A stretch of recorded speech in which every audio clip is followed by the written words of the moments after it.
Welcome to Catholic Connection with Teresa Tomeo, keeping you connected to your faith and your world. Teresa tackles the issues of faith and culture, the pro-life message, and media awareness. And now, here's Teresa Tomeo. And it is a Tuesday. It is August 18th, 2026. Thank you so much for tuning in on a Tuesday morning here to EWTN's Catholic Connection. And every day, good Lord willing, the creek don't rise, Monday through Friday. Today is a feast of the great Saint Helena, and we honor her discovery of the true cross and her contributions to Christianity. Saint Helena, known as Helena of Constantinople, was a mother of Emperor Constantine, the great and pivotal figure in early Christianity, born around the middle of the 3rd century in Asia Minor. She came from a humble lower-class background. Despite her modest origin, she married and gave birth to Constantine, who would later become the first Roman emperor to favor Christianity. And she is renowned for her pilgrimage to the Holy Land, where she is traditionally credited with discovering the true cross, the cross upon which our Lord and Savior was crucified. Saint Helena, pray for us. Coming up on the program today, speaking of the true cross and our Lord and Savior Jesus Christ, which we're all about, obviously, here at EWTN, the one, the only Jimmy Akin, who really needs no introduction, is going to be joining us. He's a senior apologist at Catholic Answers, and we carry that wonderful apologetics program every evening here on EWTN Radio. He's an internationally known author and speaker, a convert to the faith. He has an extensive background in biblical knowledge, theology, the church fathers, philosophy, canon law, and liturgy, and more. We have him on this morning to talk about a beautiful new book that he's just written and released, Evidence for Christ, How We Know That Jesus is the Messiah. So we have two wonderful segments with Jimmy Akin, and then we will move on to our regular Tuesday guest. Kelly Salomon will join us with the Newman Guide News, and we're going to be talking about problems with public education and why it's so important to make sure you are working with your children to make sure they can read well, they can write well, and that they are getting a good, solid education, especially faith-based, if possible, if you can send them to a good Catholic school. There are some stories out there recently about some of the problems resurfacing of how kids are not being taught properly, and many can't even read or write by the time they get to their senior year in high school. So Kelly will talk about that.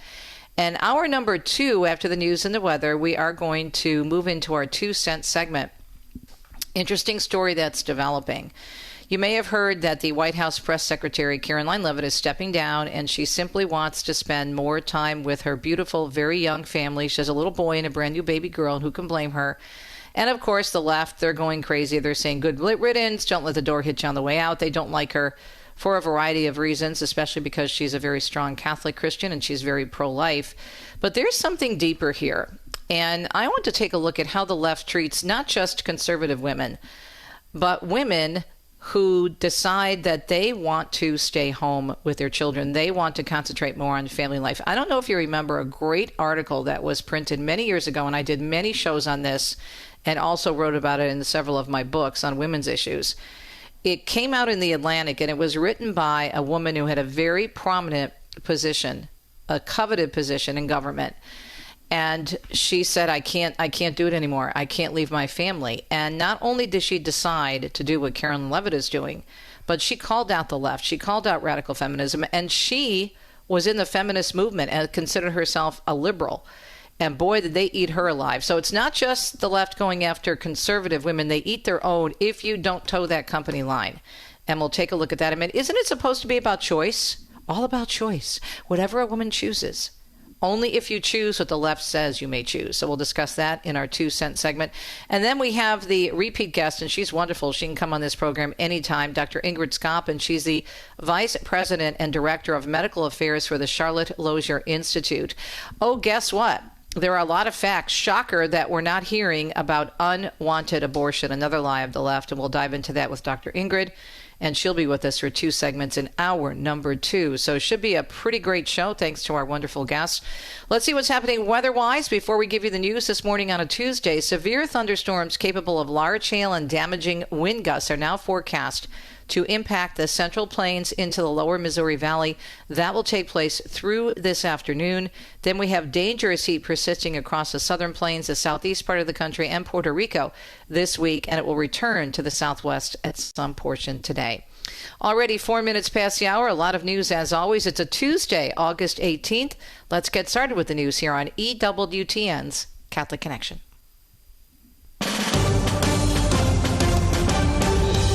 You can find this wonderful good news story on our website, EWTNnews.com. The Sanctuary of Our Lady of Lourdes announcing the relics of St. Bernadette of Subaru traveling to the U.S. as part of a 2026-27 tour intended to bring the beloved saint to Catholic communities across America. The relics departing from Lourdes, France, traveling to the U.S. next month. The opening celebration will be held September 18th to the 20th at the Basilica of the National Shrine of the Immaculate Conception in Washington. Following the opening, the relics will continue on a year-long pilgrimage. The relics will be housed in a reliquary weighing 132 pounds. The relics will visit about 140 locations and will stop at cathedrals, basilicas, shrines, seminaries, Catholic universities, hospitals, and parishes as well. The tour building, as EWTN News explains, upon the positive response to the first pilgrimage of the relics back in 2022, which welcomed hundreds of thousands of faithful at churches and shrines across the nation. According to the sanctuary, the long-term goal of the tour is to deepen the relationship between American Catholics and the sanctuary while encouraging future pilgrimages to Lourdes. Now, the detailed schedule and where the relics will be going will be coming out in the coming months, and we'll keep you updated on that. Cardinal Pietro Parolin, the Holy See Secretary of State, presiding over Mass on the evening of August 17th over the weekend at the culmination in Sicily, the Jubilee dedicated to St. Agatha. The Eucharistic celebration in the cathedral dedicated to the saint commemorated the 9th centenary of the transition of her relics from Constantinople to Catania, Sicily. He brought to this loved land of Sicily the Pope's blessing and affection, and the Pope spiritually joined in the joy of the citizens, the Cardinal said, gathered around an ancient devotion to their patron saint. Celebrating this anniversary, the Cardinal stress means recognizing the Lord has been faithful to his church throughout the centuries, sustaining her in times of trial, purifying her in difficulties, and continually making her flourish anew through the witness of the saints. And also, Vatican News reporting in his homily, the Holy See Secretary of State making a strong appeal to pray for the many brothers and sisters of ours scattered, he said, throughout various parts of the world who suffer persecution for the name of Jesus and for his gospel. In other news this morning, Mark Mayfield is reporting the president says Iran should raise that white flag of surrender. He made the comment to Fox News Monday morning as the memorandum of understanding between the U.S. and Iran was set to expire. The deal was reached in June and aimed to put a pause on fighting as well as reopen the Strait of Hormuz. Trump warned the U.S. will heavily bomb Oman if it gets in the way of the U.S. reopening the critical waterway. Traffic through the strait remains well below pre-war levels. I'm Mark Mayfield. The president, meanwhile, defending his directive to the Pentagon to scale back joint military exercises with South Korea. Yesterday, he told reporters he had spoken with South Korea's president about getting a hand with Iran and was turned down. But I called him, I said, would you like to give us a little hand? We don't need help with Iran, but if you'd like, give us a hand with Iran. He said, no, thanks. And I said, wait a minute, we have 39,000 soldiers over there guarding you from Kim Jong-un. President Trump went on to say other countries must be willing to help out the United States. Look at NATO. We spend hundreds of billions of dollars protecting Europe from Russia. Hundreds of billions, mostly from Russia, but from other things too.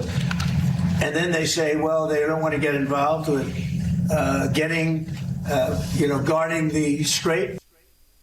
Trump also warning the U.S. will heavily bomb Oman if it gets in the way of the U.S. reopening the Strait of Hormuz. Gas prices are holding steady following the expiration of that 60-day memorandum of understanding between the U.S. and Iran. AAA putting the national average now at $4.06 a gallon. That's a nickel higher than a week ago, but it has not budged since earlier this week. Prices at the pump have shot up since the start of the war way back in February, with the effective closure of the Strait of Hormuz not helping that situation at all, experts say. U.S. envoy and President Trump's son-in-law, Jared Kushner, saying the fate of Gaza is linked to Hamas giving up its weapons. We're very committed to the fact that we have a plan to rebuild Gaza, but we will not allow Gaza to be rebuilt until the demilitarization occurs. Nobody wants to put more money into a place that's gone on for so long until if it's just going to be taken over by terrorists or blown up again. We're also not going to restrict Israel's right to defend itself if there are any imminent threats. The Gaza Strip was left devastated after the war with Israel started following the October 7th Hamas attacks. A deal that brought most active fighting to a close has been in place, but Kushner, who held talks yesterday with the Israeli prime minister, says the Palestinian terrorist group must fully give up their weapons. He tells Fox News there's a plan to rebuild Gaza, but no one is going to put money, as he said, into something just to see it taken over by terrorists or blow it up again. And Kushner adds that if Hamas doesn't follow, though, it'll be clear they aren't serious about peace, and Israel will have a lot more support to go and finish in the appropriate way. Tammy Trujillo tells us 3 states are holding primaries today, while California holds a special U.S. House election. Races for the House, Senate, and for governor are being held in Alaska, Wyoming, and Florida, where a crowded field of GOP candidates hopes to replace term-limited Governor Ron DeSantis. Several Democrats are also in the running. In California, 2 Democrats emerged from the June primary, vying to serve out the remainder of former Democratic Congressman Eric Swalwell's term. Swalwell resigned after he was accused of sexual assault. I'm Tammy Trujillo. Over a dozen people facing charges related to the running of a cocaine trafficking operation out of 2 Penn State fraternity houses. A total of 13 current and former students have now been charged, as well as a father of one of those students. Penn State officials say they are cooperating with the investigation. Daniel Martindale tells us there are opening statements coming up in the trial pitting California against Meta that begin today. California Attorney General Rob Bonta says the company engineered its sites to foster addictive behavior in teens and children. The jury was seated last week in the federal courthouse in Oakland. It comes less than 2 weeks after Meta lost a similar social media addiction trial in New Mexico. The rulings could force the social media giant to make design changes to Facebook and Instagram. A judge issued a brief on Sunday resolving 2 pretrial disputes. California will be allowed to keep a star witness and introduce key evidence during opening statements. I'm Daniel Martindale. Governor Abbott of Texas, meanwhile, on the campaign trail, and he's talking about public education and how he wants to see screen time reduced with students. The best way for a child to get educated is not by having a one-on-one interconnection throughout the school day on screen. The governor is saying that last session, lawmakers passed historic pay raises for teachers. The teacher incentive allotment gives a boost to very best educators, putting them on a pathway, he says, to earn a 6-figure salary, but he says more is needed for those teachers. And Atlanta researchers are finding premature birth can slow brain development well into middle school. Scientists at Georgia State, Georgia Tech, and Emory publishing a study this week tracking brain scans of nearly 3,000 children. Researchers discovering children born early show lower activity in brain areas that control movement, focus, and learning between ages 9 and 12. The lower brain activity was linked to weaker reading and vocabulary skills as children grow. Authorities say recognizing these early brain patterns can help doctors and teachers give premature children targeted support sooner. And the FAA is investigating after 2 planes suffered tire damage in separate incidents at Chicago's O'Hare International Airport. An American Airlines flight from New York's LaGuardia Airport blew 2 tires while landing at O'Hare yesterday. And just hours later, a United flight from Omaha, Nebraska suffered tire damage while arriving at O'Hare. No injuries were reported, thanks be to God. 13 minutes past the hour. Very honored and excited to have the known apologist, renowned apologist and speaker and author, Jimmy Akin from Catholic Answers, about his new book, Evidence for Christ, How We Know That Jesus is the Messiah.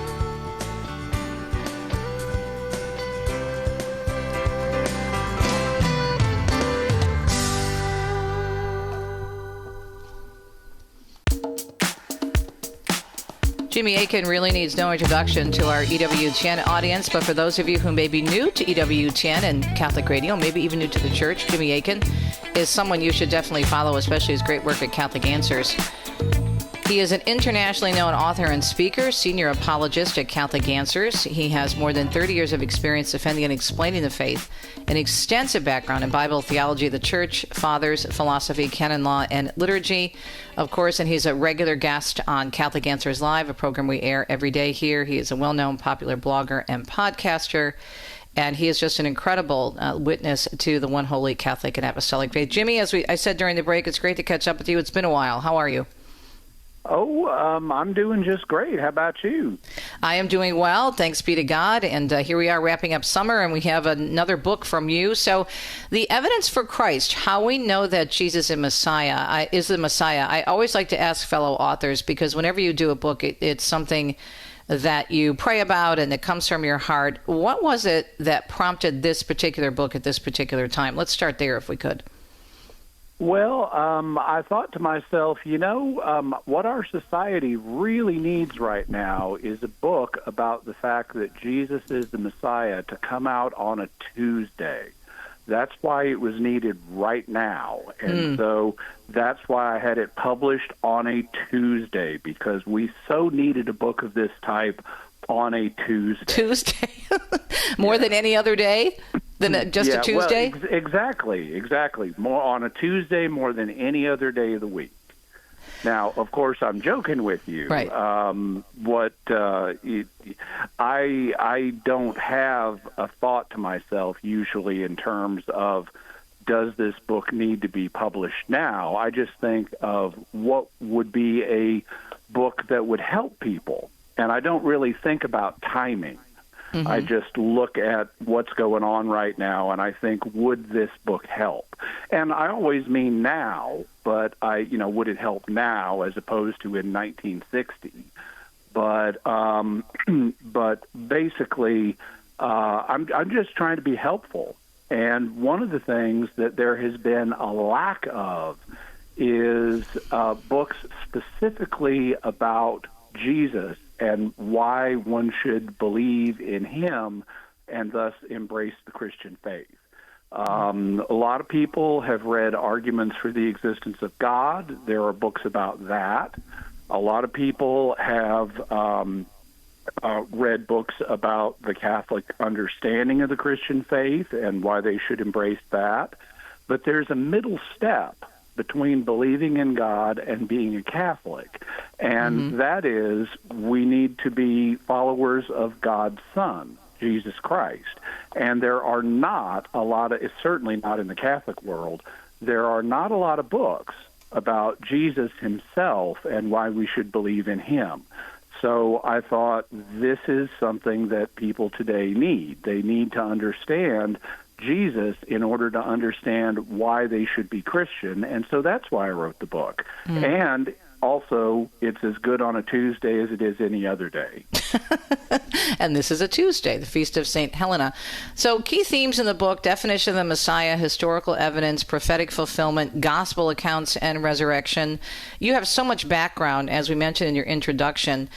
How long did it take you to bring together these different parts in terms of giving people a really solid evidence for the life of Christ and him being the Messiah? Because you already have, I think, must have had much of the research already done, I would think. Yeah, I've studied, in this field for going on 40 years now. Right. And I'm between 30 and 40. And I can write over 1,000 words an hour if I don't have to stop to do research. I'm a pretty quick writer. So it didn't take that long. I did, for this, do, fresh research. Some of the research was just to look up things I already knew, and because I wanted to cite my sources. That's very important to me, that I don't just tell people stuff, but I show them where I got it. Mm-hmm. So I wanted to look up all the biblical verses. But I also wanted to look up additional things that not a lot of people know about, like what is said about the Messiah in ancient Jewish literature outside of the Bible, because there are messianic prophecies in the Bible, but then they were understood in certain ways by folks living in Jesus' day. He had to encounter not just biblical scholars, but popular understandings of the Messiah. So I needed to talk about how people understood the concept of the Messiah in his day.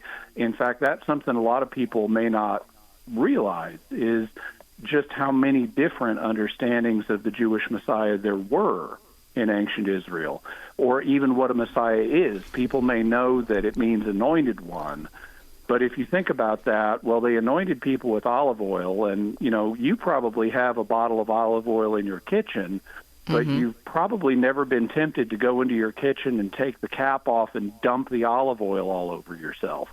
Why would they even do that? So I talk about the concept of anointing. I talk about how there were actually many anointed ones in ancient Israel, but there was one particular anointed one that was prophesied to come.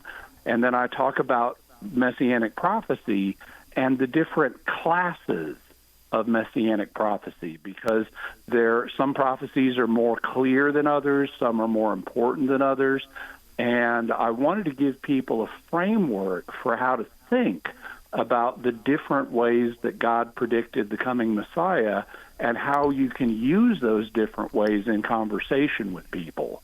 So those were some of the considerations, and there's some of the things that this book does that I've never seen any other book do.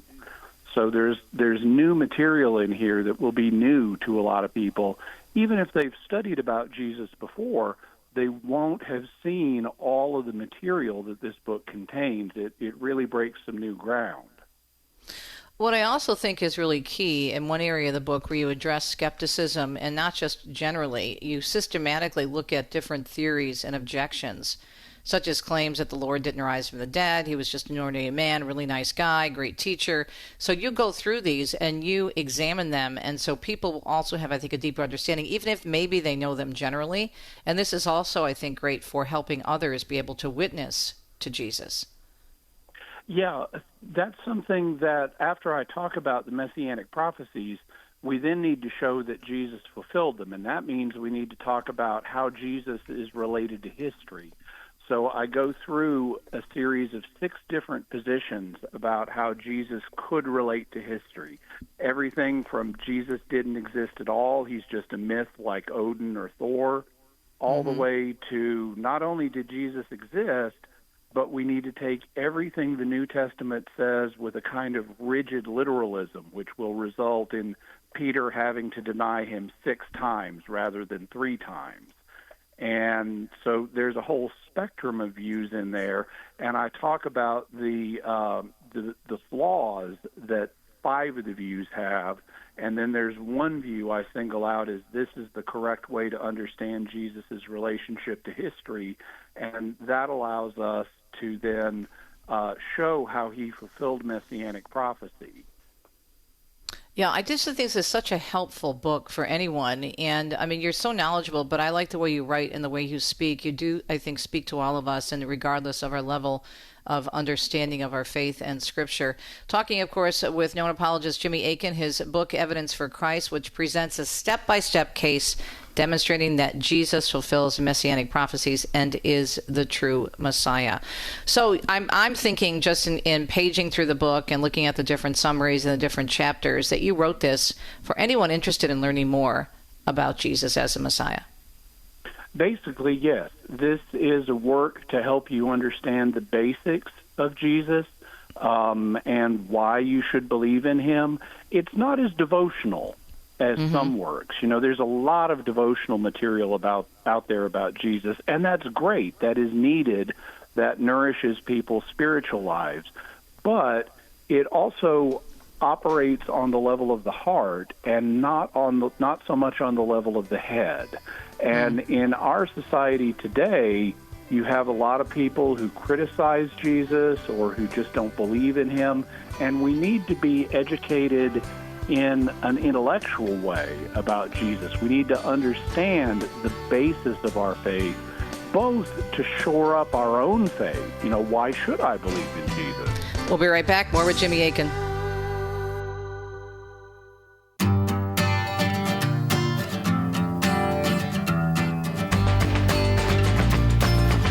Having a great conversation with the one, the only Jimmy Akin, senior apologist at Catholic Answers. Of course, decades of experience in theology, scripture, apologetics, and his latest book, Evidence for Christ, presenting meticulous, step-by-step case demonstrating that Jesus indeed fulfills the messianic prophecies and is the true Messiah. So we want to let people know where they can get the book. Obviously, we want you to sell a gazillion of them. I don't even know if gazillion is a number, but if it is, I hope you sell a gazillion of them because this is a really important book. How do they get the book? Well, it's available through all the standard book outlets. I understand you have it in your religious catalog. It's also available from Catholic.com. It's available from Amazon.com. It's available both in paperback and in Kindle. So you can also have your Kindle reader and read it on that. It can even read it out loud to you. And we're going to be coming out with an audiobook version of it. That'll be that's not coming out immediately, but we're working on that. And we wanted to make this as accessible as possible to people. This is not a super long book. It's not a super thick book. It's very easy to read. It's designed to be easy to read. That was very important to me. And so we've also made it available in bulk. So you could get a box of them and hand them out to people, maybe people who don't have faith in Jesus or who have shaky faith in Jesus. You could even buy it for everybody in your parish as a I was just going to say that. Or an Easter gift. Yeah. Well, I would think as well that anyone going through OCIA or someone coming into the church, someone who is in a Bible study at a Catholic parish, this is a great resource and can really be a nice addition to studying Scripture to have so much evidence and so many details in your book, to go along with what they're studying in the Bible. Yeah, this book also is of interest across the Christian spectrum because Jesus is what we all have in common, and this book is not about settling battles between different Christian tribes. This is about the basis that we all share in common. So you can give it to your Protestant friend, you can give it to your Eastern Orthodox friend, you can give it to anybody who you can give it to an atheist. It's really designed for absolutely everybody, and it makes common interest across the different Christian spectrum. Now, you said you have new details, new information that you came across. What was something that surprised you, something new that you learned, as much as you do know, when God is not through with any of us yet, and even though you're brilliant, and I'm sure you're humble enough to admit that we all can learn something. What did you learn? Anything new? Well, mainly what I did was put things together systematically in a new way. Because I've been aware for years that there are different levels of clarity and directness in messianic prophecy.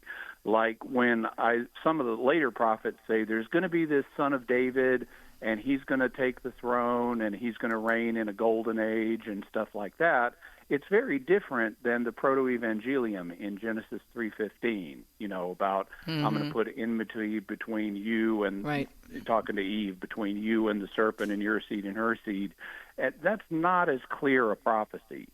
And so one of the things that I develop in this is this system for classifying messianic prophecies. And one of the things that lets you do is identify the best ones to use in conversation with other people. Because like I was saying before the break, this book will not only shore up your own faith, it'll also give you the tools you need to be able to talk about Jesus and why people should believe in him or why you believe in him with others. And some prophecies are going to be more important for that than others. The book also has an extended discussion of Jesus' resurrection, how we know he rose from the dead. And it goes into a lot of detail there, some of which is groundbreaking, that other apologists who have talked about the resurrection, there are certain things they haven't noticed. The importance of the ascension of Jesus, which is an easily documentable claim that early Christians were making. That's been overlooked by a lot of people. There also is information, like I was mentioning, there were different Jewish understandings of the Messiah, and some of them are very interesting. There are, for example, works outside of the Bible that talk about the Messiah being hidden with God from all creation until his manifestation in the world. So they talk about him not just as a suffering servant who's going to die at some point and then rise. They also talk about him being with God from the beginning of creation. And that's very much like in the beginning was the Word, and the Word was with God, and the Word was God. And so there's a lot of connections to Jesus. Also, he tends to fulfill different aspects of different people's understandings of the Messiah. For example, there were some who understood the Messiah, who thought there were going to be more than one Messiah, that there was going to be a son of David who would reign as a king, but there would also be a son of Aaron who would be a priest. So you'd have this kingly Messiah and this priestly Messiah. And what they didn't realize is Jesus is going to do both. He's going to be a king and a priest. And so it's really interesting to see the range of different things that people believed about the Messiah and how Jesus fulfilled them. The one thing he didn't do at his first coming, though, was start a war. He was not going to fulfill, and he was determined that he was not going to fulfill the idea of the Messiah as a warlord who would conquer in a military sense. He wanted to conquer people's hearts, not compel them into military, through military force into servitude. And so he, with that one exception, he fulfilled all these different kinds of messianic expectations, but not the violent one. And that, unfortunately, was the one that many people were fixed on. They wanted a violent Messiah, and that was the one kind of Messiah he was determined not to be. Do you find, because this happens to me, do you find that the more research you do and the more you look into our faith and Jesus in particular with your book, that it just affirms your faith and the love of God that you have? Oh, absolutely. It is amazing. I mean, when you read some ancient documents that talk about the Messiah, it gives you chills. And then when you put the pieces together and realize Jesus really did all these things, he really fulfilled all these different prophecies, he really did rise from the dead, it has a very faith-bolstering effect. Oh, I totally agree with that. And there's always something new to learn. There's always a new way to understand a particular scripture verse or a particular church teaching. For example, with the Assumption, the Feast of the Assumption over the weekend, I pulled out the dogma and revisited that. And I had forgotten how many saints and how many, previously, long before the dogma came out in 1950, officially, how many people believed in the Assumption of the Blessed Virgin Mary. So it's very affirming when we do that homework, even if we think, we know basically about it. Jimmy, you're such a wealth of information. When do you think the audio version of the book will be available? Do you know? Wednesday. Tomorrow, so it's breaking news here on Catholic Connection. Okay. I don't know exactly when it'll come out, but I'm working on it. All right, my dear. Well, don't work too hard. We need you strong, and thank you for all you do, Jimmy. Beautiful book, Evidence for Christ, How We Know That Jesus is the Messiah, from the one, the only Jimmy Akin from Catholic Answers, right? That program heard every day right here at EWTN Radio. Check it out, Catholic Answers website, and also, of course, our religious catalog. We'll be right back.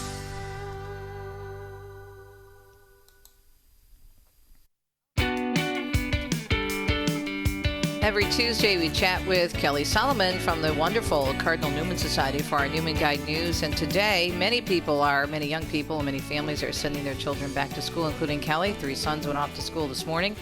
And so we are really in that time of year down in Florida. I know they start school even earlier in other areas of the South, about a week early than today, actually. Kelly and I were talking about that during the break. So there you are. You sent your little boys off this morning. How'd that go?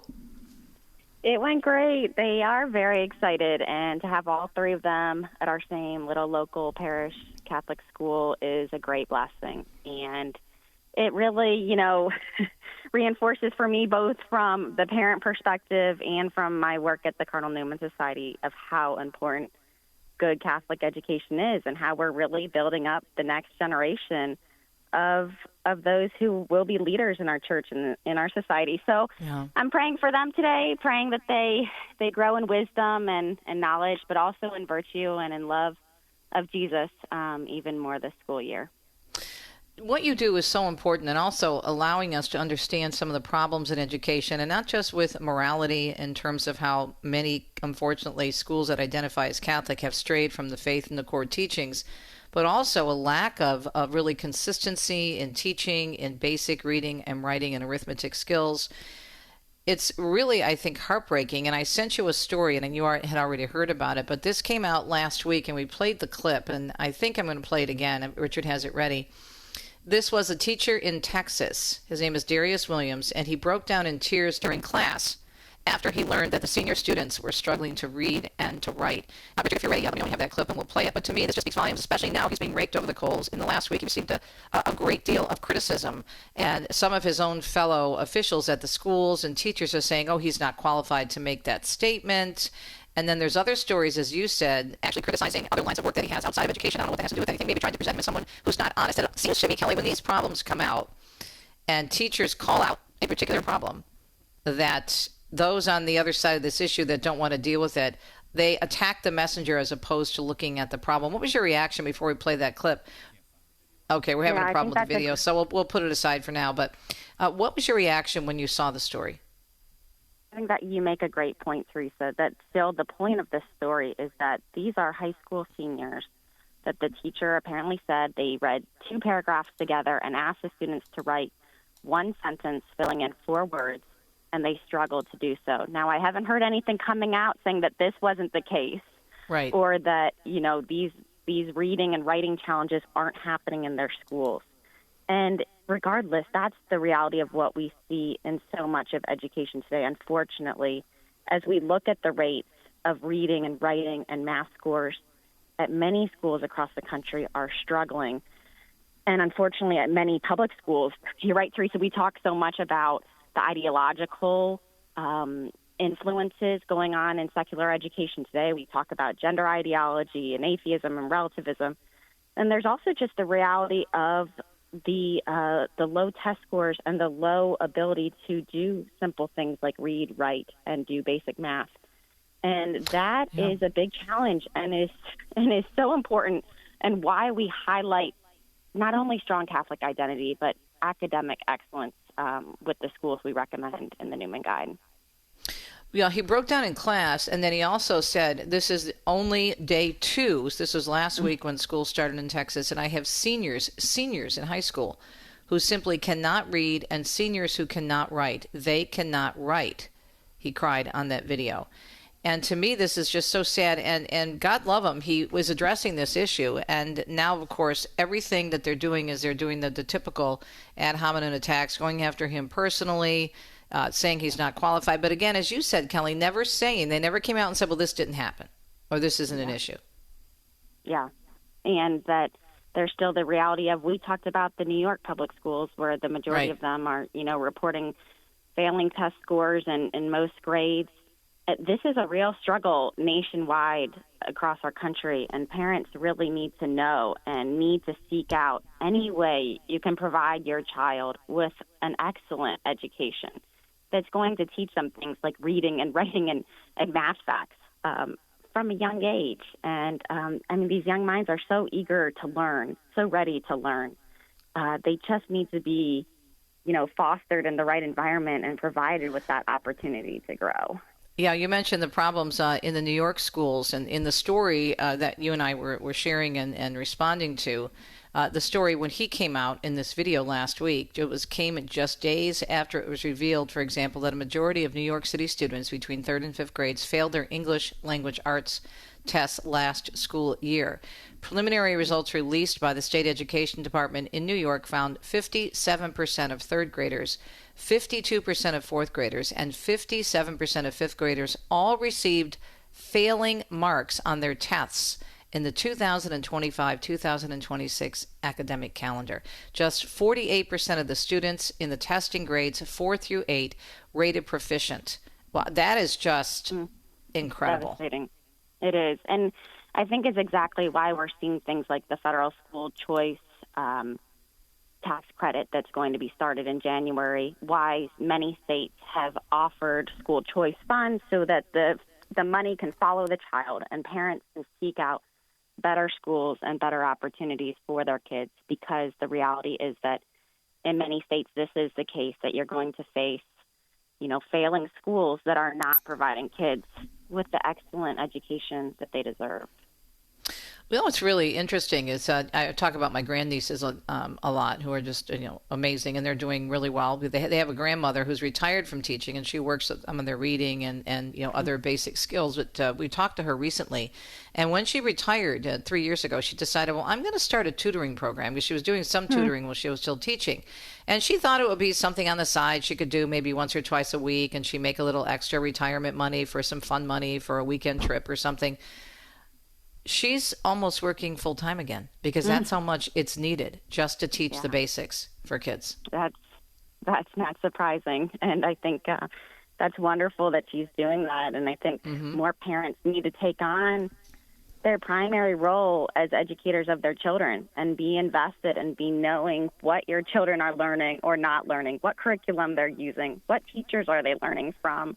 How are you living the faith and teaching the faith to them at home as well, right? We can't outsource and expect students to receive everything they need from sending them to school, right? So how are parents taking that on very seriously?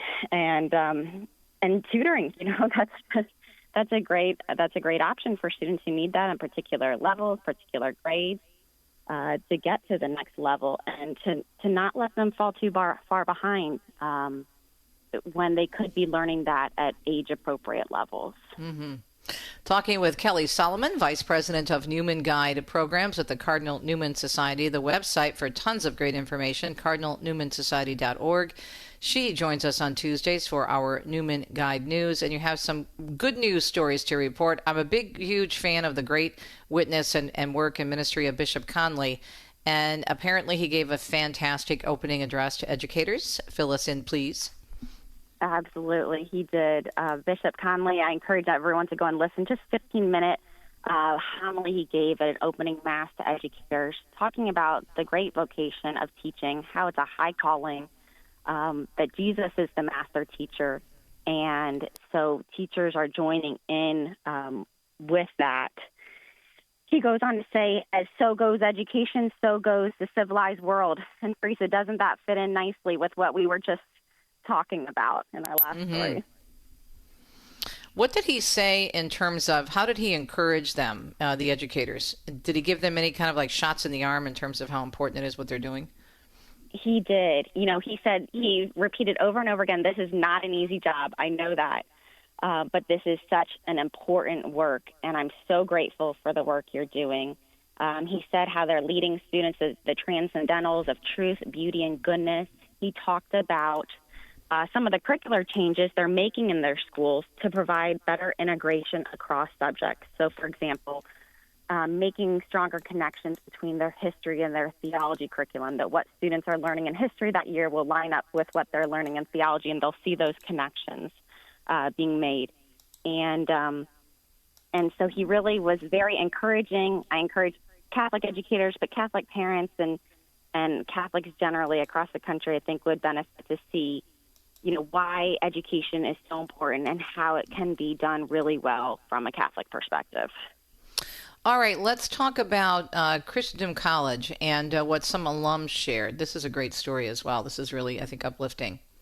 This is a great story because, again, this is a alumna of Christendom College who lives in Arizona, and she has sent 2 of her own kids to Christendom College as well. And she opens her home for an open house for students and families to learn about Christendom College every year. And now the number of students going to Christendom College from Arizona has grown substantially because of her efforts. And the reason she says she does it is because she says she experienced a great treasure of faithful Catholic education, and she wants others to experience that as well. And I think that's the impact we see when families and students experience for themselves the tremendous value of faithful Catholic education. You don't want to just keep it to yourself. And so I point families to this and to all the great institutions to know that this is what an alumna is doing after she experienced an education like this. Yeah, I love that. All right, we have about 2 minutes left. Here's another uplifting story, leaving folks with good news this morning. Fostering vocations, choose St. Ignatius teachers answering God's call to enter their religious life. Yes, as you know, Teresa, we expanded the Newman Guide. We now recommend K-12 schools across the country. And St. Ignatius Catholic School in Wisconsin is one of the first 83 to be in the Newman Guide at the K-12 level. And this school does a wonderful job of helping students discern their vocation, helping them to respond to what God is asking of them in their lives. But they also have now helped 2 teachers to discern their vocation. So 2 teachers who taught at the school last year said that they felt very supported by the school community, and they discerned entering religious life. And so they will not be returning to the school this year. They will be going to join religious orders. And they said it was such a wonderful Catholic environment in which to discern their vocation and to take their next step. And so, again, just showing the tremendous value of a faithful Catholic community and how that impacts everyone involved, from the students to the staff, to the teachers, to the families. They're so cute. They look so happy in their photo. They look very happy. Yeah. Very, very happy. It's got to be quite the environment for them to really discern and consider going into the religious life at such a young age. Absolutely. You know, that, and they talked about how their young students would ask them, what are you thinking about with religious life? And what a great witness for them to be able to say, one of the teachers advised, all you have to do is stay close to God and listen to his promptings. He will not lead you astray. Remain and rest. Go and sit in front of the one who loves you. Do not worry about where to go or what to do. God will lead the way. What a wonderful blessing. I'm sure those students who experienced them as teachers last year will always remember that their teachers discerned this during their time teaching and went on to pursue religious life. Well, also having that teaching background, I'm sure they'll apply it when they, become religious sisters and use that in their vocation in some way, shape, or form, right? Yes, I could certainly imagine that as well. Yep. Well, Kelly, great discussion. We had a mixture of good and bad news, ending on the good news. Really appreciate it. Thank you for your excellent stories always, and we love having you on every Tuesday. Kelly Salomon, again, the Vice President of the Newman Guide Programs with the Cardinal Newman Society and our Newman Guide News. We'll be right back. Let you know what's coming up in hour number 2. Catholic Connections, EWTN Radio Extra, hour number 2. We'll be right back.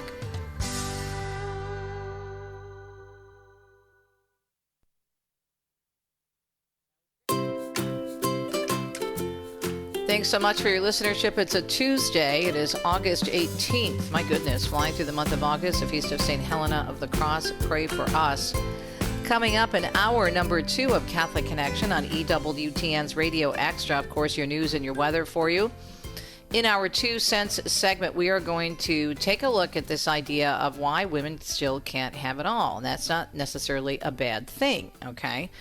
However, the point I want to make with this segment, where I share some of my thoughts and what's on my heart, is how no matter where you are politically, if you don't toe the leftist line of a woman has to be a radical feminist and she can't put family above work or else she's hurting the whole, feminist movement, that it doesn't matter whether you're on the left or on the right, although they tend to be obviously harder with conservative women who are pro-life and faithful.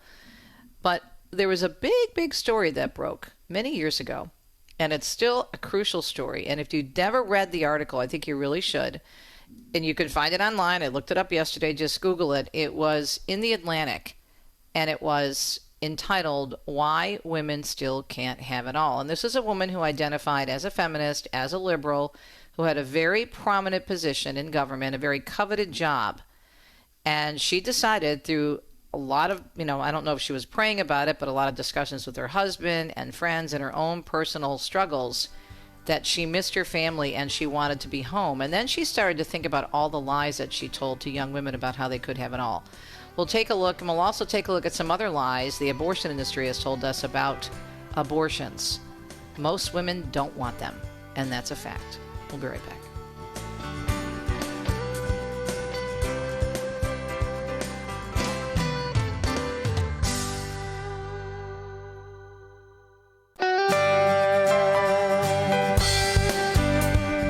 Welcome to Catholic Connection with Teresa Tomeo, keeping you connected to your faith and your world.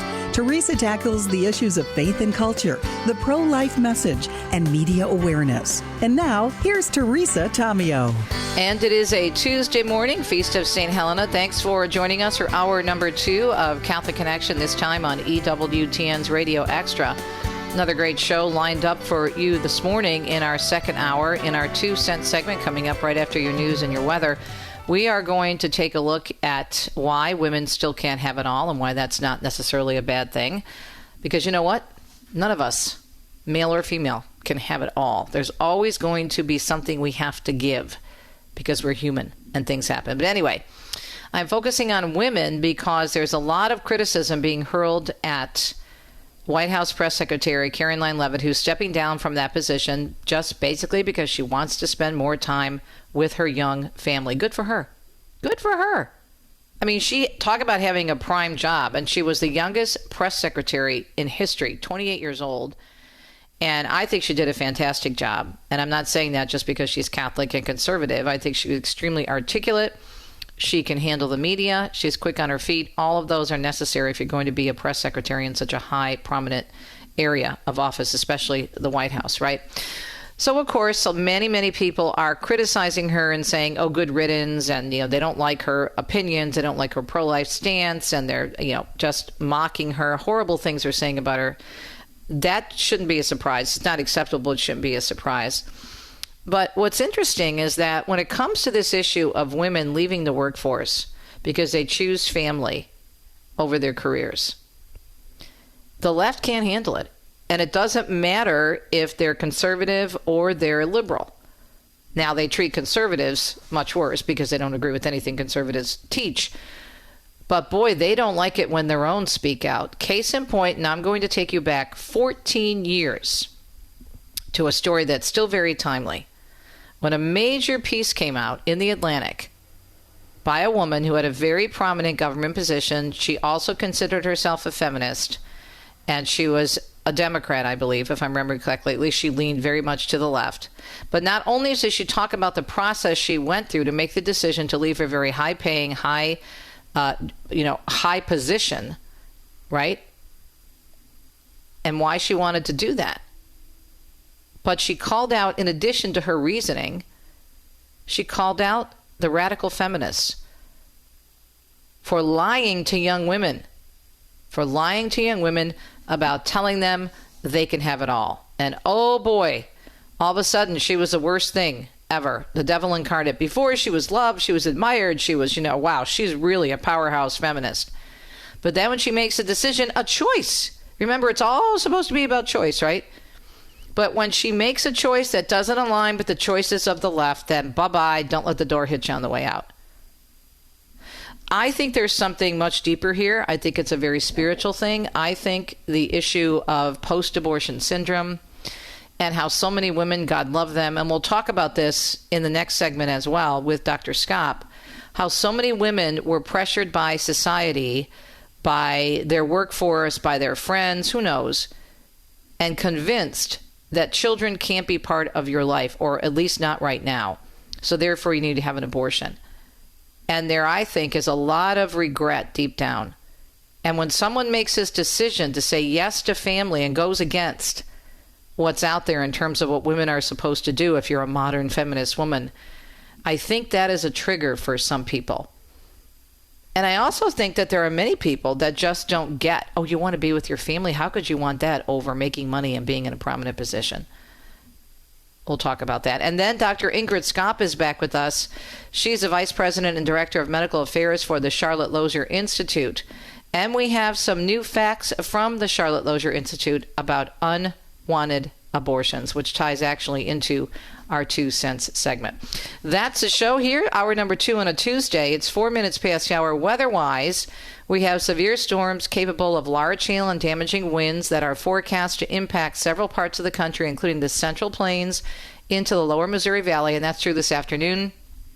We have dangerous heat persisting across the southern plains, the southeast part of the U.S., and Puerto Rico this week, and it will come back again around to the southwest later in the week as well. 4 minutes past the hour, as I mentioned. Thank you for tuning in. It is a Tuesday morning, August 18th. Let's get started here on EWTN's Radio Extra with the news. And you may find more about this wonderful story on EWTNnews.com. The Sanctuary of Our Lady of Lourdes announced the relics of St. Bernadette Soubirous will travel here to the U.S. as part of a 2026-2027 tour intended to bring the beloved saint to Catholic communities across America. The relics departing Lourdes, France, and traveling to the U.S. next month. The opening celebration will be held September 18th through the 20th at the Basilica of the National Shrine of the Immaculate Conception in Washington, D.C. Now, following that opening, the relics will continue on a year-long pilgrimage. The relics will visit about 140 locations, stopping at cathedrals, basilicas, shrines, seminaries, Catholic universities, hospitals, and parishes as well. Now, the tour is building upon the positive response to the first U.S. pilgrimage of the relics in 2022, which, as EWTN News explains, welcomed hundreds of thousands of faithful at churches and shrines across the country. According to the sanctuary, the long-term goal of the tour is to deepen the relationship between American Catholics and the sanctuary while encouraging future pilgrimages to Lourdes. The tour's detailed schedule, however, who's participating, where it will be, and opportunities to support the tour will be announced in the coming months. In other news this morning, Mark Mayfield tells us President Trump says Iran should start raising that white flag of surrender. He made the comment to Fox News Monday morning as the memorandum of understanding between the U.S. and Iran was set to expire. The deal was reached in June and aimed to put a pause on fighting as well as reopen the Strait of Hormuz. Trump warned the U.S. will heavily bomb Oman if it gets in the way of the U.S. reopening the critical waterway. Traffic through the strait remains well below pre-war levels. I'm Mark Mayfield. President Trump is defending his directive to the Pentagon to scale back joint military exercises with South Korea. Today, or actually yesterday, Trump telling reporters he had spoken with South Korea's president about getting a hand with Iran and was turned down. But I called him, I said, would you like to give us a little hand? We don't need help with Iran, but if you'd like, give us a hand with Iran. He said, no thanks. And I said, wait a minute, we have 39,000 soldiers over there guarding you from Kim Jong-un. President Trump also said other countries must be willing to help out the U.S. Look at NATO. We spend hundreds of billions of dollars protecting Europe from Russia. Hundreds of billions, mostly from Russia, but from other things too. And then they say, well, they don't want to get involved with guarding the strait. Trump also warning the U.S. will heavily bomb Oman if it gets in the way of the U.S. reopening the Strait of Hormuz. Gas prices are holding steady, this following the expiration of that 60-day memorandum of understanding between the U.S. and Iran. AAA putting today's national average at $4.06 a gallon. That's a nickel higher than a week ago, but it hasn't budged since Monday. Prices at the pump have shot up since the start of the week or the war back in February, with the effective closure of the strait not helping the situation. U.S. envoy and President Trump's son-in-law, Jared Kushner, says the fate of Gaza is linked to Hamas giving up its weapons. We're very committed to the fact that we have a plan to rebuild Gaza, but we will not allow Gaza to be rebuilt until the demilitarization occurs. Nobody wants to put more money into a place that's gone on for so long until if it's just going to be taken over by terrorists or blown up again. We're also not going to restrict Israel's right to defend itself if there are any imminent threats. The Gaza Strip was left devastated after the war with Israel started following the October 7th Hamas attacks. And Tammy Trujillo tells us it's a busy day in 3 states as they're holding primaries, while California is holding a special election for the U.S. House.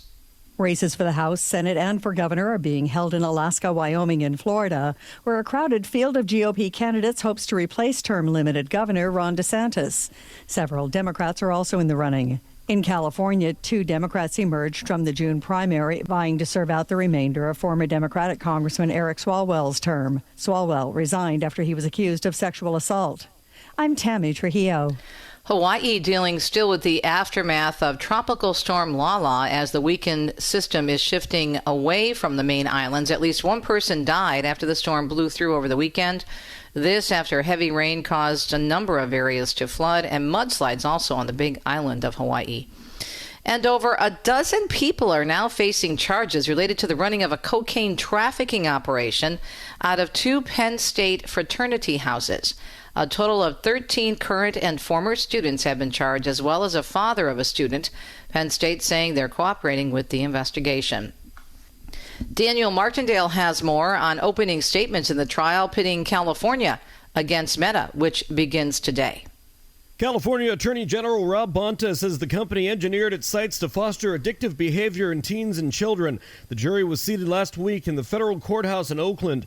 It comes less than 2 weeks after Meta lost a similar social media addiction trial in New Mexico. The rulings could force the social media giant to make design changes to Facebook and Instagram. A judge issued a brief on Sunday resolving 2 pretrial disputes. California will be allowed to keep a star witness and introduce key evidence during opening statements. I'm Daniel Martindale.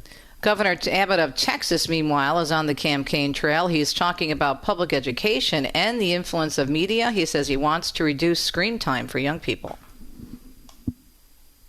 The best way for a child to get educated is not by having a one-on-one interconnection throughout the school day on screen. The governor adding that last session, lawmakers passed historic pay raises for teachers, a teacher initiative allotment in Texas, giving boost to very best educators. He says putting them on a pathway to earn better money, but he says more needs to be done.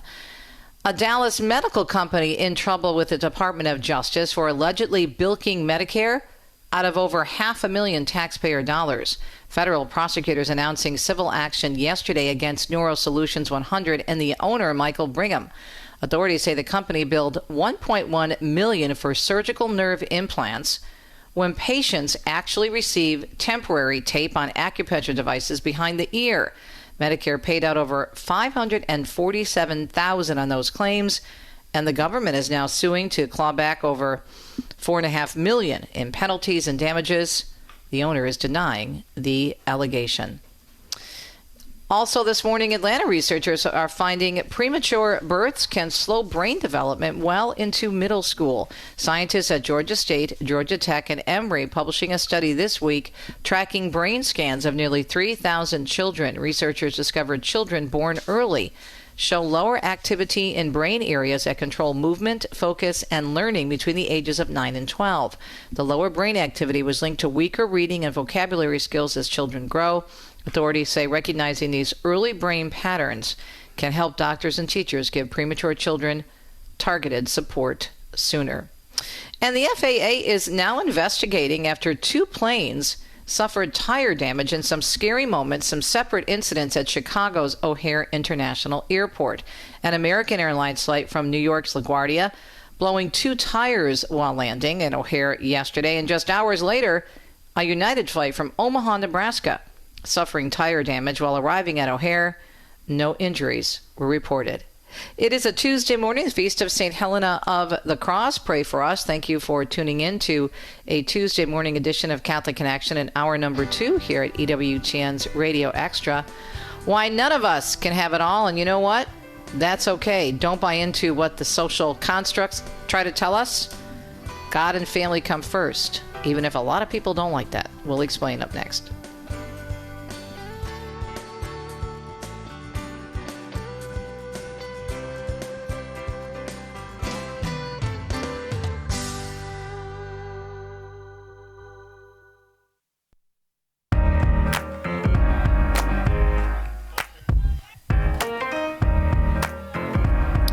Welcome back, Catholic Connection. It is a Tuesday morning, 17 minutes past the hour. Hope you're doing well, having a great day on this feast of St. Helena of the Cross.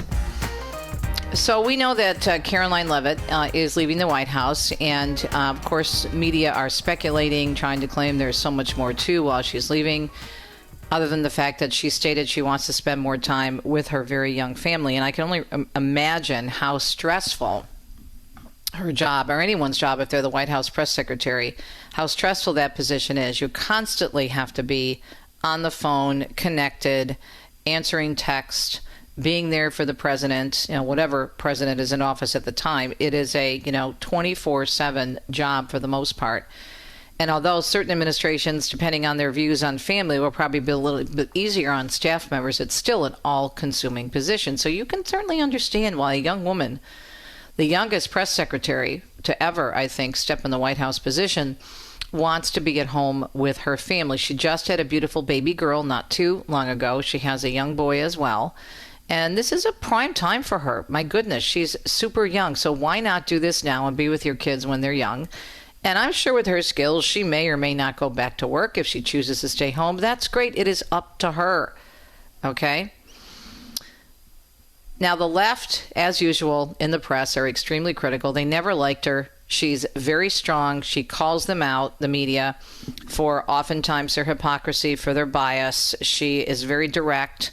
She's not super emotional. She's strong, and she can handle herself on her feet. But, of course, they don't like anybody who pushes back or who calls them out and has the facts to prove it. So there's all kinds of speculation as to why she's really leaving the White House and what's behind it. I think there's a deeper thing going on here, as I said in leading up to this segment. I think there's so many people, especially women, and I'm speaking as someone who bought the line of you can't have kids if you want to be successful. As a woman in broadcasting, there'll be always someone younger and prettier to take your place if you decide to spend more time at home. Blah, blah, blah, blah, blah, blah, blah. They don't say that to men in the industry. They still don't say it. They've always said it to women, and they still do. It is drilled into your head that career comes first. Or if you want a successful career, you have to put everything else aside. And so many of us, especially those of us growing up in the 70s when the women's liberation movement was really taking root, bought it hook, line, and sinker and have suffered the consequences. And there's still great fallout from that. It's so interesting, though, isn't it? Because we heard, and I heard growing up, that, oh, if a woman wants to stay home and have children and raise her family, that's fine. If she wants to be in the workforce, that's fine too. If she wants to do both, that's great. But it's got to be up to her. It's all about her choice. And then there was a whole portion of that movement, such as the Gloria Steinems, God help us, who were saying you don't even need a man. You don't need to be married. A woman needs, what was it? Women need a man like a fish needs a bicycle. So there's that whole anti-man movement. But many women, like myself, did decide to get married and to have a life outside of work. And the pressure was great. And so when someone who bought into the feminist approach of, you have to maybe sacrifice home for work and changes their mind on that, doesn't matter if they're left or right. They're harder, of course, on those who are conservative because they don't like their beliefs. But anyone, the left tends to eat their own if you go against what they think are the only choices you have, even though they claim to be so inclusive and want women to do their own thing, regardless of what that is. They only want you to do the things they think are worth it. And here's why I say this. This is a story that you should read if you haven't read it. It's very old. It's 14 years old, but it's still timely. I did so much on this when it first came out. It was published in The Atlantic in the July-August 2012 issue, and it was entitled Why Women Still Can't Have It All. And it was written by Anne Marie Slaughter. Okay? And she had served in several top government positions. And I believe she was working at the time for the Clinton administration, maybe, or the Obama administration at the State Department. And she also worked at the UN. So she had a very high-profile career. She's a lawyer. And so professionally on the outside, it looked like she had it all. She says, among other things, it's time to stop fooling ourselves. Says a woman who left a position of power. The women who have managed to be both mothers and top professionals are superhuman, rich, or self-employed. If we truly believe in equal opportunity for all women, here's what has to change. 18 months, she says, into my first job as the first woman director of policy planning at the State Department, a foreign policy dream job that traces its origins back to George Kennan, I found myself in New York at the UN with the usual gathering of every foreign minister and every head of state in the world. On Wednesday evening, President and Mrs. Obama hosted a glamorous reception at the American Museum of Natural History. I sipped champagne, greeted foreign dignitaries, and mingled. But I could not stop thinking about my 14-year-old son, who had started 8th grade 3 weeks earlier and was already resuming what had become his pattern of skipping homework, disrupting classes, failing math, and tuning out any adult who tried to reach him. Over the summer, we had barely spoken to each other, or more accurately, he had barely spoken to me. And the previous spring, I had received several urgent phone calls, invariably on the day of an important meeting that required me to take the first train from Washington, where I worked, back to New Jersey, where he lived. My husband, who has always done everything possible, she said, to support my career, took care of him and his 12-year-old brother during the week. Outside of those midweek emergencies, I came home only on weekends. And so she goes on to say, by the way, in this piece, about how that so many people lied to women about having it all, okay? And she goes on to say that you can't have it all. You simply can't. So she goes on to say, and I want to just mention this here as well, as the evening wore on, she's talking about that evening when she was working for the Obama administration. She's at this glamour event with all these world leaders, right? She says, I ran into a colleague who held a senior position in the White House. She has 2 sons exactly my son's ages, but she had chosen to move them from California to D.C., where she got her job, which when her husband commuted back to California. I told her how difficult it was to be away from home when my son clearly needed me. Then I said, when this is all over, I am going to write an op-ed entitled, Women Can't Have It All. Her colleague was horrified. You can't write that, she said. You of all people. What she meant was that such a statement coming from a high-profile career woman, a role model, would be a terrible signal to younger generations of women. By the end of the evening, she had talked me out of it, but for the remainder of my stint in Washington, I was increasingly aware that the feminist beliefs on which she had built my entire career were shifting under my feet. A rude epiphany hit me soon after I got there in Washington.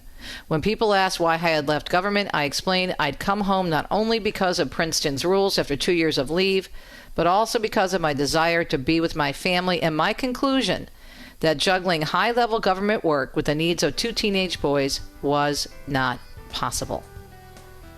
This was back in 2012. She called the myth of work-life balance. That's what she called it. Work-life balance is a myth. The pressure to have an abortion is also tied to this, and we'll explain when we come back. But all of us, male, female, we just simply can't have it all. We're kidding ourselves if we try.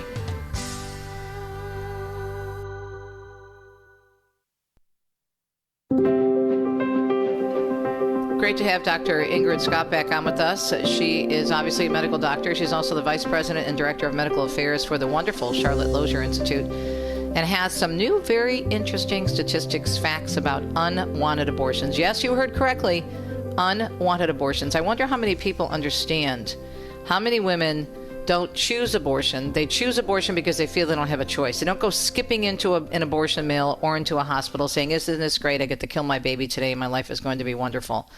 This is another myth that's out there. Doctor, thanks for joining us. So we were talking during the break. I was tying our discussion into something that came out many years ago that I still refer to when I give retreats and talk to women, how society has convinced us that career has to come first, the money, the professionalism, being out there in the public eye, making, your mark for womanhood and for radical feminism.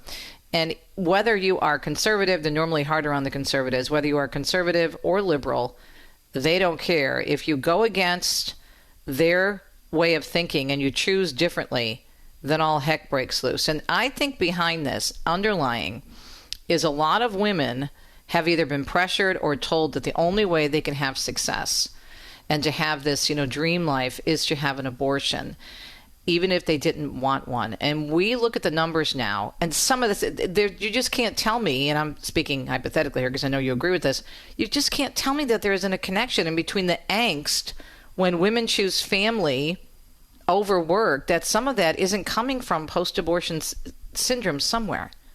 Thanks for joining us. Well, thank you, Teresa. It's great to be back with you again. And I think this is such an important topic because this is the sacred cow for so many people that women need abortion in order to succeed, and of course that abortion is a woman's choice.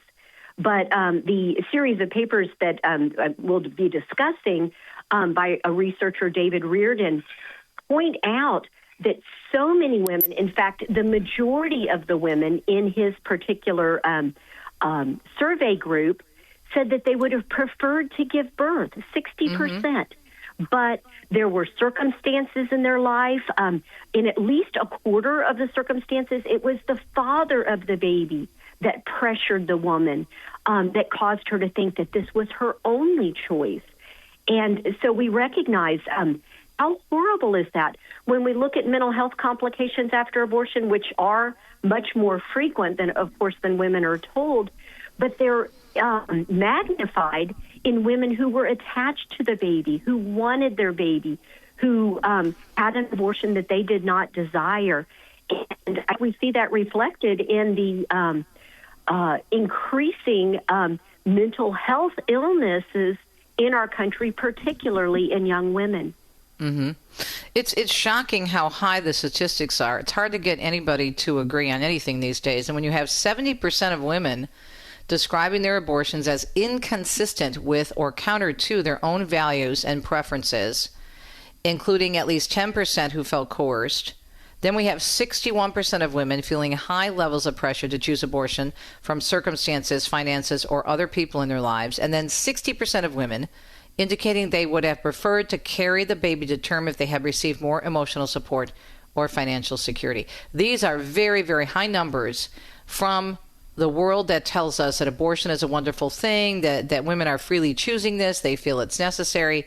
It's all a big fat lie, quite frankly. Yeah, these are devastating numbers, because we have to recognize at the other end of that is a human life that is ended. And 96% of abortions in our country are chosen for financial and social reasons. So what kind of we can't really hold ourselves out as being some great exemplar for human rights when we're ending life for reasons such as that. We've been lazy. Not you and I, but our country, our society has relied upon abortion in order to avoid addressing the true problems that women face.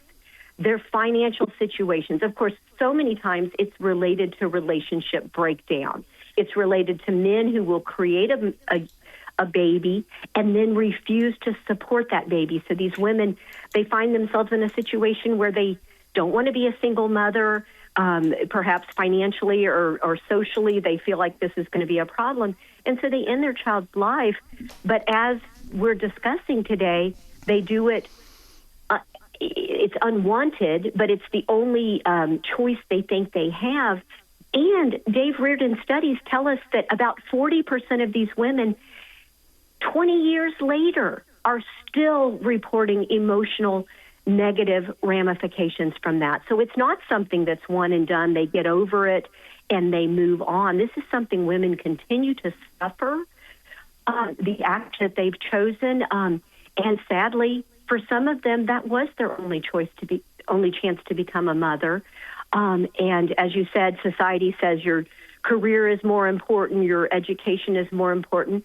And as a doctor, I'm grateful for my career in education, but I am most grateful for the fact that God has given me 3 wonderful children. That is the ultimate accomplishment of my life. So women don't know that. They're sold a lie. They do recognize that at some point in their life, but many times it's too late to do anything about it. What is so frustrating to me, and by the way, if you're just joining us on hour number 2 of Catholic Connection, having a great conversation with Dr. Ingrid Skop from the wonderful Charlotte Lozier Institute. She's the VP and Director of Medical Affairs for the CLI. What drives me crazy is that women like me, I don't know how old you are, I'm assuming you're younger than I am, I'm in my mid-60s, but when I was going to college, it was drilled into us because I was determined to be a broadcaster. I'm blessed to have fulfilled all of my goals and to still work in Catholic radio at my age. It's an incredible opportunity. I love what I do. But it was drilled into us. If you're going to get married, if you're going to have a family, told directly, even by some women news directors, and college professors, you can't do that if you want to get ahead.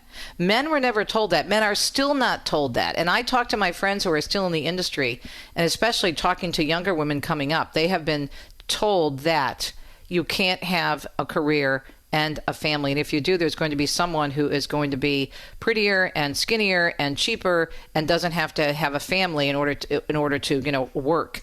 This is the thing that's so frustrating to me, is that we're being lied to. We're still being lied to. And while they didn't come right out and have an abortion, you know what subtly they're telling you.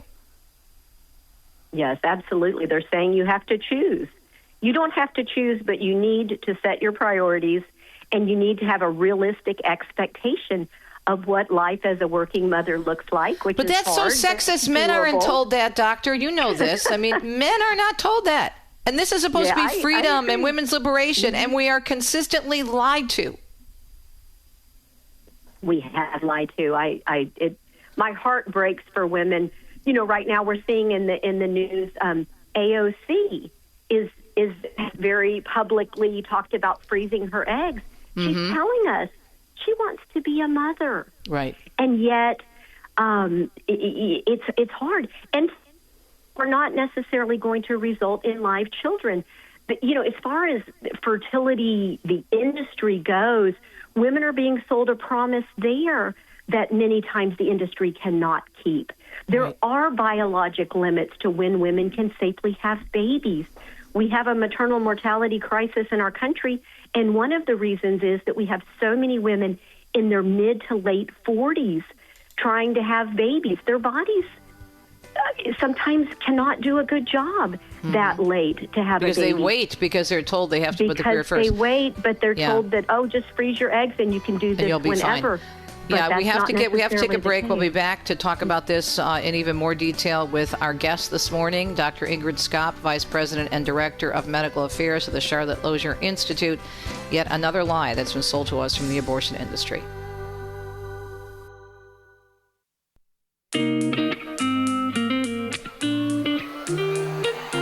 I'm very, very passionate about this topic, coming from a career that was so demanding and so unfair to women in so many ways, and still is. Secular media.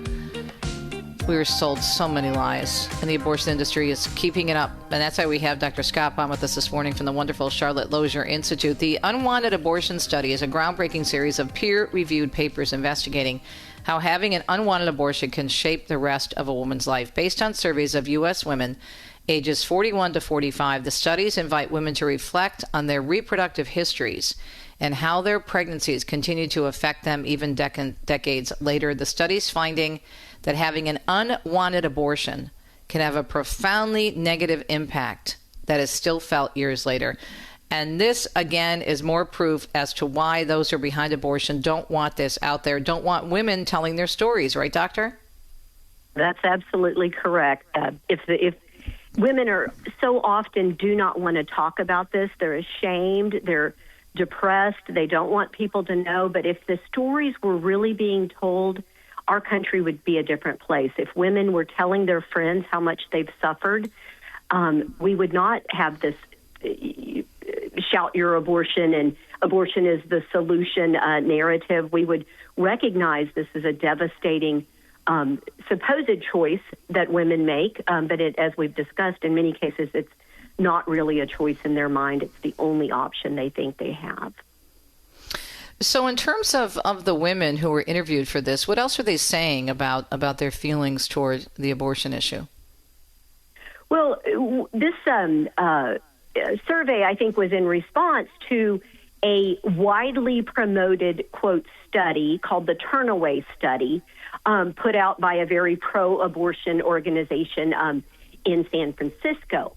And they, it's important to know how you select study participants. This was not blinded. They were in an abortion clinic. They were looking at the women having abortions and obviously choosing to survey the ones who looked like they had managed it the best. You know, so we can imagine that if a woman was sobbing after her abortion, they were not interested in finding out her perspective. Even so, of the women that they approached, only about a third said they would participate, even though there was money involved, by the way. And over the 5-year time period, another half dropped out. So it was a very biased selection study, and they tell us that 95% of women said they did not regret their abortion. But even so, if you look into the details of those studies, you discover that many negative emotions were reported. And often the regret or the relief question was only 1 week after the abortion. So we can imagine a woman who maybe she feels relief because her partner had been pressuring her, and now the abortion's over. She's relieved that it's done and that the pressure is gone. So we can see that that's a very simplistic measurement. David Reardon went into all different measurements. And as we see in these studies, over and over again, negative emotions predominate.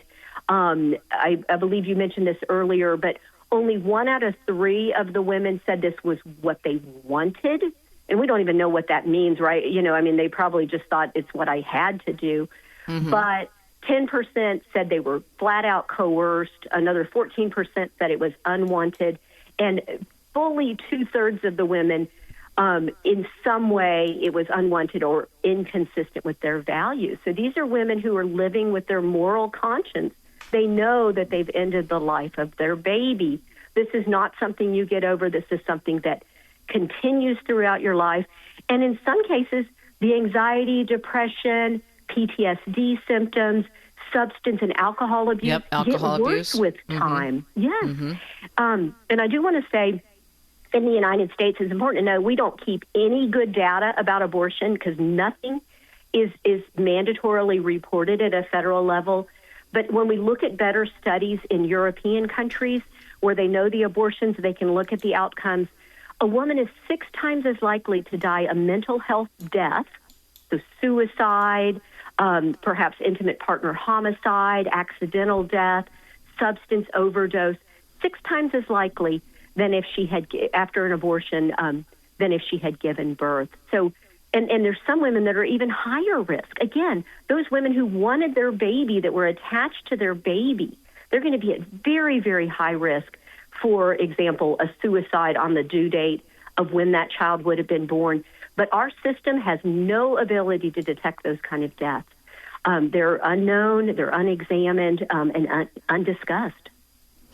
If you ever go to, and I'm sure you've been there, to the March for Life and go to the Supreme Court steps at the end of the march where you have women and men who are talking about their abortion healing stories, the vast majority of them say for the first few months they were okay and they didn't even think about the problems they were having in their life could possibly be connected to the abortion, because they did have that initial feeling of relief, but then their worlds, the same story, different circumstances, but the same story in terms of their worlds eventually crumbling, falling apart, caving in. And then they were able to, thanks be to God, once they went to a good counselor, really go back and understand that the abortion was the main part of it. But you don't hear those stories unless you're watching the March for Life or familiar with the abortion issue or work in the pro-life movement. And this is what's so frustrating to me, Doctor, that we can't get this out there enough. Yes. Obviously, mainstream media, very pro-abortion, ideologically driven, I think, by eugenics and population control, even though on the flip side, we're now having a demographic collapse because we're not replacing ourselves. But there's this ideology will not allow a counter narrative. Unfortunately, we see it in medicine. Most of the peer-reviewed journals are pro-abortion ideology. Mm-hmm. Most academic settings value abortion for eugenic reasons. There's women they don't want to see having babies. There's babies who are perhaps not perfect that they don't want to see being born. And so there's so much resistance to getting this, helping people to understand this narrative. Operation Outcry, I believe, is some of the women that you're referring to that are willing to tell their stories. Yes, and Silent No More, Operation Outcry, Silent No More. Yeah, both of them. Excellent. Yeah. Because, of course, they're attacked for telling the truth that the other side does not want women to understand. And at the March for Life, and I cover it every year for EWTN television, and as someone with a secular media background, I know exactly the game that they're playing. They say, and this drives me absolutely nuts, both sides showed up in Washington regarding the abortion issue today. Yeah, both sides. 50 from the pro-abortion side and 150,000 from the pro-life side. And they don't show the women. They don't show the positive nature of this march. They just mention it and do maybe 30 seconds of some video and then push it aside. It's extremely frustrating, and so many Catholics. I know you're a convert. So many Catholics who claim that there has to be abortion, even though they would never have an abortion themselves, as so many people have said, and as I used to say before I had my own reversion to the church, don't understand what's going on here. Yes, the narrative that women need this is very pervasive, and since the Dobbs decision, an additional narrative, which has been very, very destructive, is that maternal mortality will increase, that pro-life states aren't allowing necessary medical treatment in emergencies. And, of course, all of that is a lie. I've spoken quite a bit. I practice in Texas. I practice exactly the same way I always did. I never electively ended unborn human life. But if a woman has an emergency and needs to be delivered, I'll deliver her. So, again, but it's just really all they're getting traction on right now is suppressing the truth and promoting lies and counting on the American public and, like you said, too many Catholics not to investigate the issue for themselves, but just to believe what they've been told by pro-abortion media. Mm-hmm. We are talking with Dr. Ingrid Skop, and we're talking about unwanted abortions, the facts, and of course she is with the Charlotte Lozier Institute. Tell us about, and I've followed him for years, and I quoted him in my book, Extreme Makeover, where I have an entire chapter on the abortion distortion and the contraception deception. Tell our listeners that they're not familiar with the amazing work of Dr. Reardon. Tell people about him and what he does.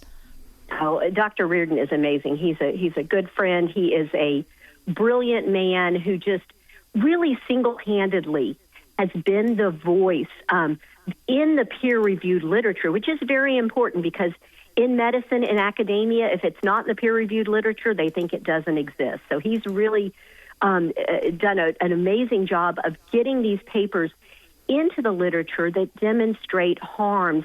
And, of course, he has quite a bit of expertise in mental health, and he's published some papers. I would encourage your listeners to Google some very broad papers that do deep dives into the mental health issue after abortion, helping us to understand how the pro-abortion studies, how defective they are, how deceptive they are. Also, he's published on maternal mortality. Again, as I mentioned earlier, if 6 times as many women die from mental health causes, what we call deaths of despair, in the year following an abortion, we should care about that. We shouldn't. Unfortunately, we just don't have the ability to detect those deaths because often the women haven't even talked to family members about their distress. And, of course, the CDC is not really interested in detecting them anyway. But yes, I definitely would encourage your listeners to look at our website, the Unwanted Abortions page, which I believe has about at least 7 papers from Dr. Reardon, very, very good quality papers. Yeah, and he has a great website, afterabortion.org, which is a ton of information and the research that he's done. And the way this is suppressed is just absolutely disgusting and so sexist and unfair and criminal, actually, to leave this information out there. If women are all about choice, and this is supposed to be about choice, how can you make an educated choice if you don't have all the information, doctor? Tell me, please. Yeah. Well, informed consent is supposed to be an ethical bedrock. Mm-hmm. And women are absolutely not receiving informed consent, especially now that the FDA has removed the in-person dispensing requirement on mifepristone and misoprostol, the abortion drugs. So women are just going online. They're ordering the drugs. There's no pre-abortion testing. There's no abortionist available when they have a complication because, of course, they're being sent into pro-life states where the abortionist may be 1,000 miles away, and they're not. They're told this is safe and effective, safer than Tylenol. All, of course, are lies, and yet somehow they continue to believe it, and there's just not a lot of a counter-narrative explaining to them how deceptive that narrative is. Well, they're being pressured. These women are being pressured, God love them, maybe by even their bosses, or maybe in college they're being pressured by professors who are telling them, like they lied to me, so many years ago when I was in college, which was eons ago, but that was very high pressure, and it still is. And also, women who make a decision otherwise are often raked over the coals. And I just want to read this to you as we wrap up. We have a minute left, Doctor. And this was going back to the article I mentioned from The Atlantic, written by Anne-Marie Slaughter, who had a very high government position in the State Department under the Obama administration. And when she left and decided to stay home with her family, she says, the first set of reactions with the underlying assumption that my choice was somehow sad or unfortunate was irksome enough. But it was the second set of reactions, those implying that my parenting and my commitment to my profession were somehow substandard. That triggered a blind fury. Suddenly, finally, the penny dropped. All my life, I had been on the other side of this exchange. I'd been the woman smiling, the faintly superior smile, while other women told me she had decided to take some time out or pursue a less competitive career track so that she could spend more time with her family. I was the woman congratulating herself on her unswerving commitment to the feminist cause, chatting smugly with her dwindling number of college or law school friends who had reached and maintained their place on the higher rungs of their profession. This is a kind of pressure that people like Anne-Marie Slaughter and so many of us have felt, and a lot of it has to do with family with abortion and not giving women real choice. Doctor, God bless you. We have to have you back on. Thank you so much. I encourage people to go to the Charlotte Lozier Institute website. Dr. Ingrid Skop has been with us in the last 2 segments. We'll be right back.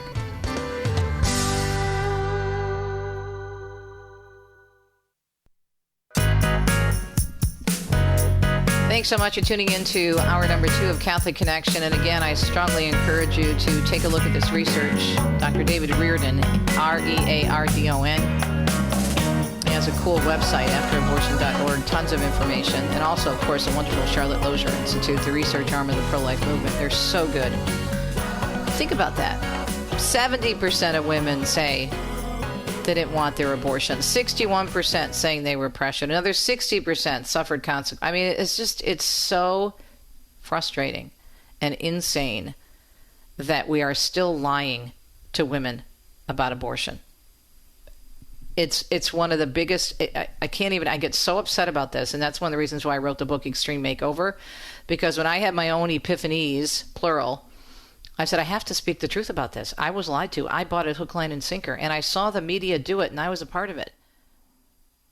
And I had a news director who had 2 abortions, and she was a very angry person who flew off the handle. I think I may have mentioned this, or maybe I told Richard this during the break. Didn't understand it at the time why she was so angry, and yes, it's a very stressful business. And then found out later that she had had 2 abortions in her past, and things started to click when I was doing the research.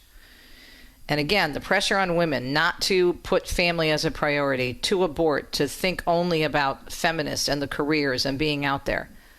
Good for Katherine Leavitt for saying, nope, my family comes first. Not that they didn't before, but now she's making a full commitment to it. And good for women like Anne-Marie Slaughter, who said, no, we were wrong.